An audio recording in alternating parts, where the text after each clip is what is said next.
I'm here in Franconia, which is a region of Bavaria here in Germany. And this town is called Würzburg, and it's the wine-making capital of the area. So it's hardly surprising that some of the best quality wines can be found here. This town's not only just potty about wine, but also it's full of surprises. Every corner you turn, there's some wonderful architecture to be seen. Now, Karl-Heinz, he lives here. Karl, good to see you. Hey, Bill. Now, Great to see you. This is a wonderful palace. What's the history behind this building here? Well, this palace is the former palace of the Würzburg Prince Bishops. They have ruled, dominated the area for about 500 years, and they constructed this palace back in the beginning of the 19th century, right? Actually, they took over 40 years to construct it. I'm not surprised. And, well, the most interesting thing about the palace, of course, are the wine cellars. They're about 50,000 square feet of wine cellars underneath this palace. I wasn't expecting this, Karl-Heinz. I thought there'd be loads of bottles and wine racks, but instead there are barrels upon barrels of wine down here. But it's not a museum, is it? It's got a museum feel to it, though. Well, it might look like a museum, but actually it's not. It's a wine estate, and we're not just storing the wine in those oak casks down here. We're also making the wine in this cellar. Oh, is that why you got the wine press then? We've got the wine press here, and we won't use this any longer, but we have all the modern technical equipment. We do have stainless steel tanks in here. Fermentation takes place down here. And only after fermentation, we keep our wines for a certain period in those casks to give them the kiss of the oak barrel, as we put it. Give that oaky flavour to the wine. Something now, like some of these casks, they're massive, but also they've got beautiful engravings on the front. What's the significance of the engravings? Well, these are special barrels that have been made for very special occasions or in commemoration of people that have contributed to the development of wine research in this particular area. It's almost got a religious feel to this. I feel as if I'm walking in a monastery just full of wine. Are there rules and regulations? Because I noticed there's some beautiful paintings and there's a picture of a man being beaten. Well, this, of course, is the empire of the cellar man, right? And you're supposed to respect certain rules and regulations.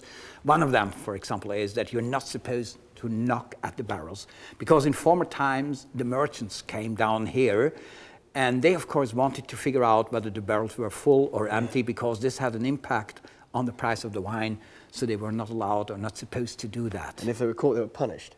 Of course they were. Were any rules about drinking too much? Not too much. You can never drink too much. As long as you drink Franconian wine modestly, even bigger quantities won't do any harm. Sounds good to me. Let's do some tasting. Let's get drunk. Come on, let's have a look. You've no idea how lucky I feel to be here, because not only do I love wine, but this is a very special place. There can't be many places like this in the world. You're right. Experts consider this wine cellar to be one of the most beautiful wine cellars in the world. Well, let's try some of its offerings. We've got 3 bottles here, 3 types, and let's just try this one here. This is, in fact, an award winner by the looks of things. It's got a medal, or the emblem of a medal attached to the bottle. Mm-hmm. What is this one? Well, this is a Silvaner, grape variety is Silvaner, and Silvaner is the most typical grape variety that we've got here in Franconia. Silvaner and Franconian wine is almost something like a synonymous. This is a very smooth wine. It's not at all sweet. I don't believe this is German wine, because we often think that German wines are sweet. No, this is definitely not true. I know many people tend to think that German wines are sweet and cheap. This is not true for our Franconian wines. Our Franconian vintners, they want their wines to be dry and expensive. So why don't we get any of this in the UK? To be honest, approximately 70% of our local wines, we drink them right here. So there's nothing left for export. I don't blame you. Keep all the good stuff for yourselves. Cheers. This is really very nice indeed. Very smooth. And what I love about this place, that Franconia isn't a large region really, is it? And yet you've got so many different types of wines on offer. We're only looking at 3 here. There are many more. What's the next one? Well, our next one is wine from the Würzburger Stein. This is the largest and most famous Franconian site.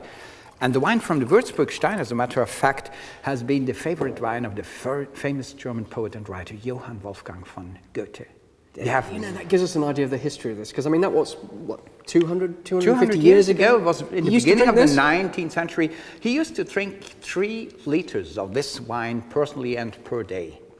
I don't blame him, because this actually, I have to say, I think this has got a slight more bite to it, hasn't it? It's a bit more tarty, a little bit more dry, a little bit more of a fizz on the tongue. That really is a lovely grape, isn't it?